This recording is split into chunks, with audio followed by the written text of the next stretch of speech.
Hello दोस्तों, आप सभी लोग कैसे हो। मैं आशा करता हूँ आप सभी लोग अच्छे होंगे और आपकी पढ़ाई भी अच्छी चल रही होगी। तो दोस्तों, इस वीडियो में हम बीएड सेकेंड ईयर का पेपर फर्स्ट की बात करेंगे और पेपर फर्स्ट पढ़ेंगे। पेपर फर्स्ट की यूनिट 29 और 30 ये 2 यूनिट हम इस वीडियो में कवर करेंगे। जितने भी इंपॉर्टेंट क्वेश्चंस हैं इजी नोट्स कानपुर विश्वविद्यालय बीएड सेकेंड ईयर के, वो हम इस वीडियो में कवर करेंगे 29 और 30 यूनिट के। दोस्तों, अगर आपने अभी तक इस चैनल को सब्सक्राइब नहीं किया है तो चैनल को सब्सक्राइब कर देना। और अगर आपका कोई क्वेश्चन है तो कमेंट बॉक्स में आप हमें पूछ सकते हैं। और इस वीडियो की अगर पीडीएफ चाहिए तो आप हमारे टेलीग्राम चैनल से डाउनलोड करते हैं। आइए शुरू करते हैं। इस फर्स्ट क्वेश्चन है 29 यूनिट का। फर्स्ट क्वेश्चन दिया है 29 यूनिट है, इसका नाम है राष्ट्रीय माध्यमिक शिक्षा अभियान। राष्ट्रीय माध्यमिक शिक्षा अभियान RMSA बोलते हैं। तो इसका पहला क्वेश्चन दिया है, किस अभियान से माध्यमिक विद्यालयों में प्रवेश बढ़ा है और विद्यालयों में ठहराव में सफलता मिली है। तो ऑप्शंस दिए हैं सर्व शिक्षा अभियान, स्कूल चलो अभियान, शिक्षा के व्यावसायीकरण से या उपरोक्त सभी से। तो इसका ऑप्शन नंबर ए सर्व शिक्षा अभियान। किस अभियान से? सर्व शिक्षा अभियान से माध्यमिक विद्यालयों में प्रवेश बढ़ा है और विद्यालयों में ठहराव में सफलता मिली है। नेक्स्ट क्वेश्चन है, सर्व शिक्षा अभियान को स्वीकृत प्रदान की गई थी 12/11/2009 को, 10 नवंबर 2009 को, या 21 दिसंबर 2009 को, या 29 दिसंबर 2009 को। तो ऑप्शन नंबर इसका हो जाएगा ए 12 नवंबर 2009 को सर्व शिक्षा अभियान को स्वीकृति प्रदान की गई थी। ये इसका राइट आंसर हो जाएगा। अगला क्वेश्चन देखते हैं। क्वेश्चन नंबर 3 है, सर्व शिक्षा अभियान को किस संस्था द्वारा स्वीकृत प्रदान की गई थी? किस संस्था द्वारा? ऑप्शंस दिए हैं प्रोजेक्ट बोर्ड द्वारा, भारत सरकार द्वारा, शिक्षा मंत्रालय भारत सरकार द्वारा, या वित्त मंत्रालय भारत सरकार द्वारा। तो क्वेश्चन नंबर 3 का option number A right answer है। नेक्स्ट क्वेश्चन देखते हैं, सर्व शिक्षा अभियान में शामिल किया गया है। किसे शामिल किया गया है? माध्यमिक शिक्षा को, उच्चतर शिक्षा को, प्राइमरी शिक्षा को, या उपरोक्त को में से किसी को नहीं। तो चौथे नंबर का क्वेश्चन जो है उसका ऑप्शन हो जाएगा बी, उच्चतर माध्यमिक शिक्षा को सर्व शिक्षा अभियान में शामिल किया गया है। अगला क्वेश्चन देखते हैं। क्वेश्चन नंबर 5 है, दिया है कि सर्व शिक्षा अभियान के दूसरे चरण को किसकी पूर्ति के लिए आरंभ किया गया है? दूसरे सर्व शिक्षा अभियान के दूसरे चरण को किसकी पूर्ति के लिए आरंभ किया गया है? ऑप्शंस दिए हैं अब तक प्रवेश न लेने वाले बच्चों की समस्याओं को दूर करके उन्हें प्रवेश दिलाने, प्रवेश न लेने वाले बच्चों को प्रवेश दिलाने तथा उन्हें उच्चतर माध्यमिक शिक्षा तक पढ़ने के लिए प्रेरित करने हेतु, या माध्यमिक शिक्षा पूर्ण होने के पहले ही विद्यालय छोड़ देने वाले बच्चों को उच्चतर माध्यमिक शिक्षा तक विद्यालय न छोड़ने हेतु तैयार करने हेतु, या उपरोक्त सभी। तो क्वेश्चन नंबर 5 का जो ऑप्शन नंबर डी है, यानी कि सर्व शिक्षा अभियान के दूसरे चरण को किसकी पूर्ति के लिए आरंभ किया गया है? ऑप्शन नंबर ए, बी और सी ये तीनों सही हैं। तो ऑप्शन नंबर इसका क्या हो जाएगा? डी, यानी उपरोक्त तीनों सही हैं। अगला क्वेश्चन देखते हैं। नेक्स्ट क्वेश्चन है, सर्व शिक्षा अभियान के दूसरे चरण को जिन आवश्यकताओं की पूर्ति के लिए आरंभ किया गया है उनमें सम्मिलित हैं। कौन कौन सी? योग्य अध्यापकों की नियुक्ति, अध्यापकों के लिए सेवारत काल का प्रशिक्षण, इससे आने वाले अध्यापकों के लिए विद्यालय में आवासीय सुविधा उपलब्ध करवाना, या उपरोक्त सभी। तो क्वेश्चन नंबर 6 का ऑप्शन नंबर इसका डी, उपरोक्त सभी ये राइट आंसर हो जाएगा। अगला क्वेश्चन देखते हैं। 7 नंबर है, किस अभियान को सुचारू रूप से चलाने के लिए पूरे देश में एक ही योजना बनाई गई है? किस अभियान को? ऑप्शंस हैं सर्व शिक्षा अभियान को, स्कूल चलो अभियान को, निःशुल्क शिक्षा अभियान को, या उपरोक्त में से कोई नहीं। तो ऑप्शन नंबर ए सर्व शिक्षा अभियान को पूरे देश में एक ही योजना बनाई गई है। कौन सी? सर्व शिक्षा अभियान। अगला क्वेश्चन देखते हैं। क्वेश्चन नंबर 8 है, किस अभियान के तहत गांवों में पढ़ाने वाले अध्यापकों के लिए 300 रुपये प्रतिमास प्रोत्साहन राशि देने का प्रावधान किया गया है? ऑप्शंस हैं सर्व शिक्षा अभियान, विद्यालय में प्रवेश अभियान, दोपहर भोजन योजना, उपरोक्त सभी। तो ऑप्शन नंबर इसका क्या हो जाएगा? ए सर्व शिक्षा अभियान। अगला क्वेश्चन देखते हैं। क्वेश्चन नंबर 9 है, सर्व शिक्षा अभियान के दूसरे चरण की सफलता से प्रभावित होकर सर्व शिक्षा अभियान तीसरा चरण प्रारंभ किया गया है। कहाँ? अधिक ऑप्शंस हैं अधिक विकासशील राज्यों में, पिछड़े राज्यों में, ए और बी दोनों, या केवल विकसित राज्यों में? तो इसका ऑप्शन नंबर सी, ए और बी दोनों में, यानी कि अधिक विकासशील और पिछड़े राज्यों में इसका तीसरा चरण प्रारंभ किया गया है। अगला क्वेश्चन देखते हैं। अगला क्वेश्चन है, सर्व शिक्षा अभियान में आने वाले राज्यों में से कितने अधिकारियों की नियुक्ति की व्यवस्था की है? ऑप्शंस दिए हैं 55, 40, 35 और 33। तो क्वेश्चन नंबर 10 का ऑप्शन नंबर सी, 35 अधिकारियों की नियुक्ति की व्यवस्था की है, ये इसका राइट आंसर हो जाएगा। अगला क्वेश्चन है 11 नंबर है, सर्व शिक्षा अभियान में कुल कितने करोड़ रुपए खर्च करने का प्रावधान है? कितने रुपए खर्च करने का प्रावधान है? ऑप्शंस में दिया है कि 652.70 करोड़ रुपए, 600 करोड़ रुपए और 675 करोड़ रुपए, या इनमें से कोई नहीं। तो क्वेश्चन नंबर 11 का ऑप्शन नंबर ए, 652.70 करोड़ रुपए इतने खर्च करने का प्रावधान किया गया है इस अभियान के अंतर्गत। अगला क्वेश्चन देखते हैं। 12 नंबर क्वेश्चन दिया है, इस सर्व शिक्षा अभियान के तीसरे चरण में मुख्य ध्यान किन बिंदुओं पर दिया गया है? ऑप्शंस दिए हैं, नए विद्यालयों में कक्षा 9 तथा 10 के लिए दो सेक्शनों हेतु 4 कमरों की व्यवस्था करने पर, या प्रत्येक अपग्रेड विद्यालय में एक सेक्शन के लिए 2 लाख रुपए अनुदान देने की, और नेक्स्ट है अपग्रेड विद्यालयों में 2 सेक्शनों के लिए 4 लाख रुपए अनुदान देने की, या उपरोक्त सभी। तो क्वेश्चन नंबर 12 का ऑप्शन नंबर डी, यानी उपरोक्त सभी, ये इसका राइट आंसर हो जाएगा। ये तीनों ऑप्शन इसके अंतर्गत शामिल किए गए हैं। अगला क्वेश्चन है 13 नंबर दिया है, योजना बोर्ड ने शिक्षा के क्षेत्र में पिछड़े तथा अग्रणी कुल कितने राज्यों में नए सर्व शिक्षा अभियान को स्वीकृति दी है? कितने? 7, 9, 11 और 13। तो 13 का ऑप्शन नंबर ए, 7, ये राइट आंसर हो जाएगा। 13 का ऑप्शन नंबर 7, ये राइट आंसर है। अगला क्वेश्चन है 14 नंबर है, निम्न में से कौन शिक्षा के क्षेत्र में विकसित राज्य हैं? ऑप्शंस दिए हैं केरल, पंजाब, तमिलनाडु और उपरोक्त सभी। तो 14 नंबर का ऑप्शन नंबर डी, ये उपरोक्त सभी क्या है? शिक्षा के क्षेत्र में विकसित राज्य हैं। केरल सबसे ज़्यादा विकसित है, तमिलनाडु भी है और पंजाब भी है। तो उपरोक्त सभी ऑप्शन नंबर डी क्या हो जाएगा? राइट आंसर हो जाएगा। अगला क्वेश्चन देखते हैं। क्वेश्चन नंबर 15 है, शिक्षा के क्षेत्र में अविकसित राज्य है। शिक्षा के क्षेत्र में अविकसित राज्य, बहुत इंपॉर्टेंट क्वेश्चन हैं और ये आप बहुत ध्यान से समझिए इनको और बार बार इनको रिवाइज करते रहिए। शिक्षा के क्षेत्र में अविकसित राज्य कौन? मिजोरम, छत्तीसगढ़, राजस्थान या उपरोक्त सभी। तो ऑप्शन नंबर डी, यानी कि उपरोक्त सभी। शिक्षा के क्षेत्र में मिजोरम भी पिछड़ा राज्य है, राजस्थान भी है और छत्तीसगढ़, और यानी कि ये तीनों है। तो ऑप्शन नंबर इसका डी क्या है? उपरोक्त सभी। ऑप्शन नंबर डी सही हो जाएगा, यानी कि अविकसित राज्य हैं ये शिक्षा के क्षेत्र में। अगला क्वेश्चन देखते हैं। 16 नंबर दिया है क्वेश्चन, इस सर्व शिक्षा अभियान के अंतर्गत 7 विकसित राज्यों के लिए किन विषयों पर ध्यान आकृष्ट किया गया है?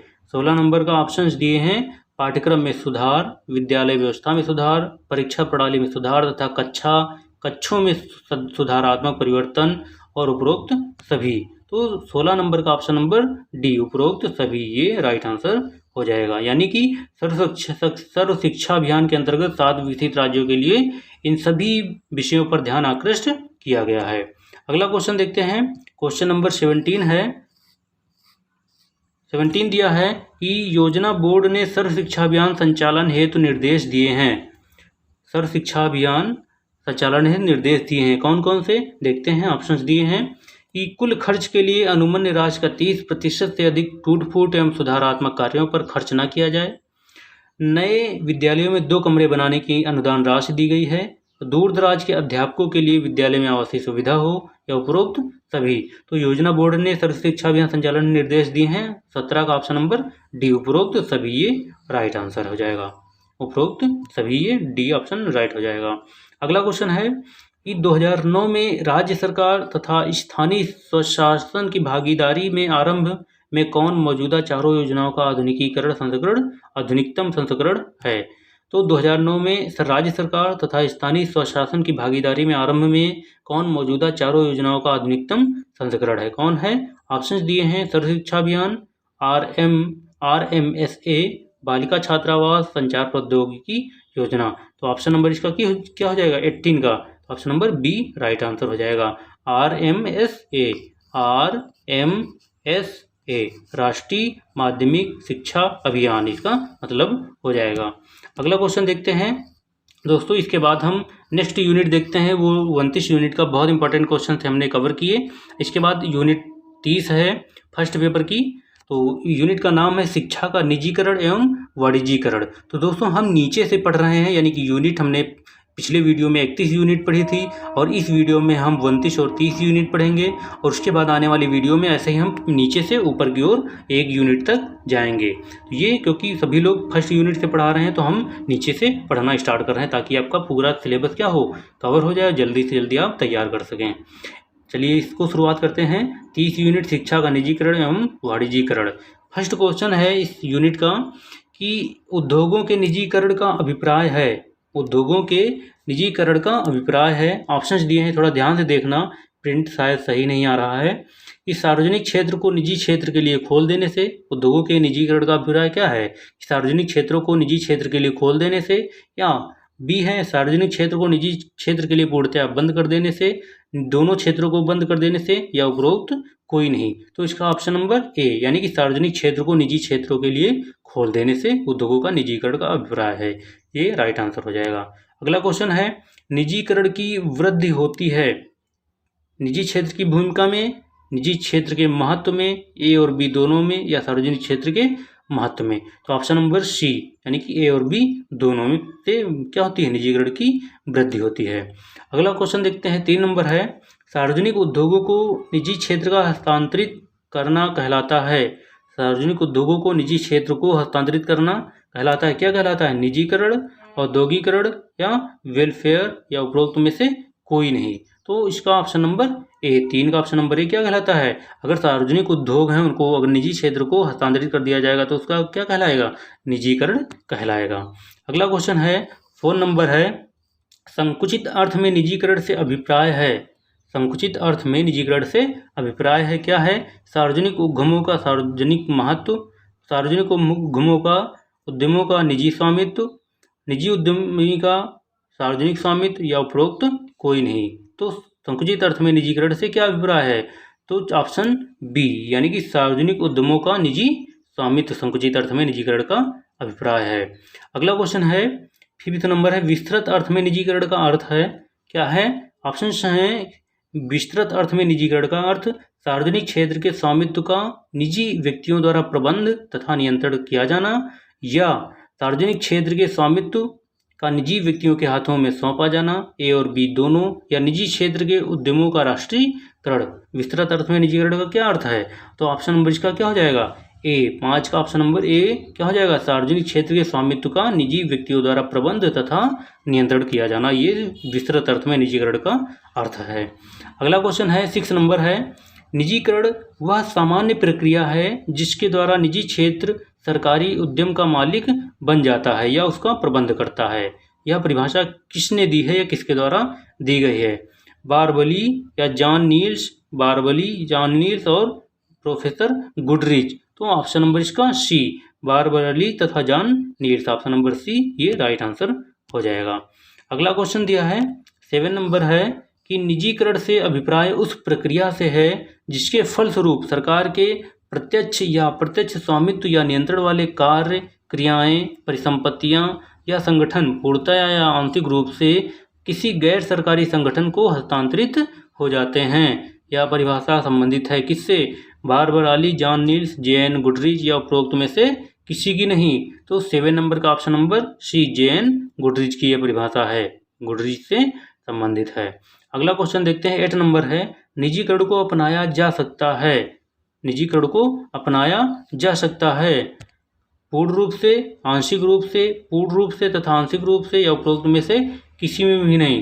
तो निजीकरण को अपनाया जा सकता है पूर्ण रूप से या आंशिक रूप से, पूर्ण रूप से तथा आंशिक रूप से, दोनों रूप से निजीकरण को अपनाया जा सकता है। तो ऑप्शन नंबर सी क्या हो जाएगा? राइट आंसर हो जाएगा।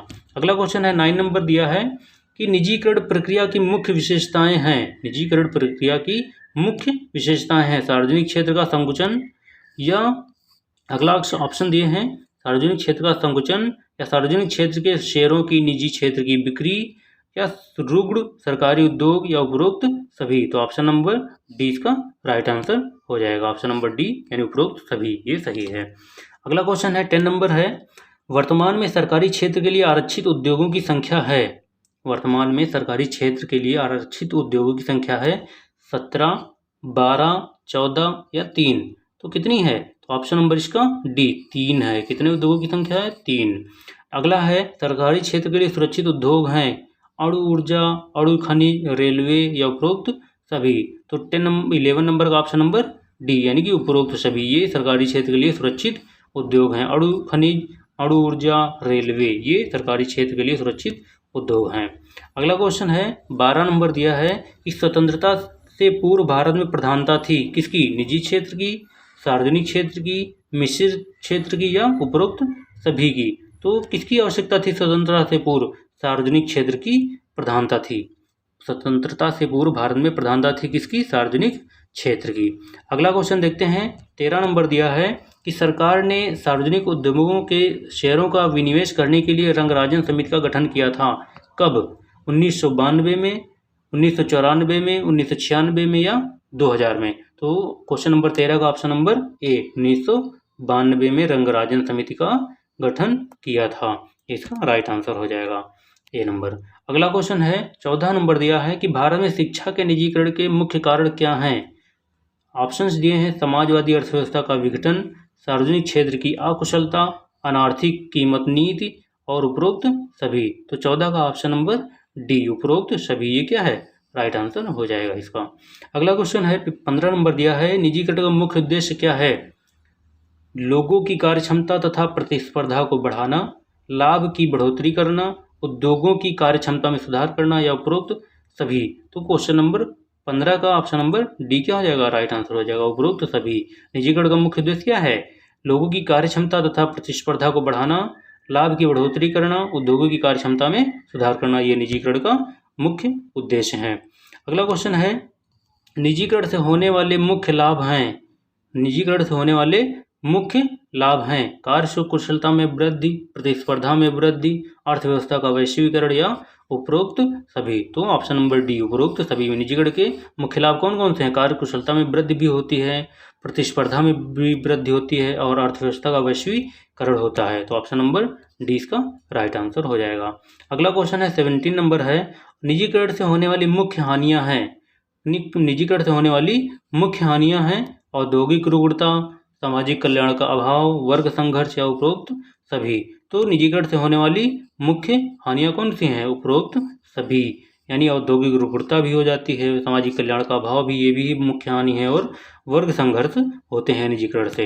ये इसके राइट आंसर हो जाएंगे। तो दोस्तों, हमने फर्स्ट पेपर की यूनिट 29 और 30 देखी, और इस यूनिट से जितने भी इंपॉर्टेंट क्वेश्चंस बन रहे थे हमने वो देखे। तो आपको ये वीडियो कैसा लगा हमें कमेंट करके बताएं, और इस चैनल को सब्सक्राइब कर लीजिए ताकि आने वाली वीडियो आपको मिलती रहें। अगर इस वीडियो का PDF दोस्तों चाहिए तो आप ये हमारे टेलीग्राम चैनल को ज्वाइन कर सकते हैं, वहाँ से प्राप्त कर सकते हैं। फिर मिलते हैं, धन्यवाद।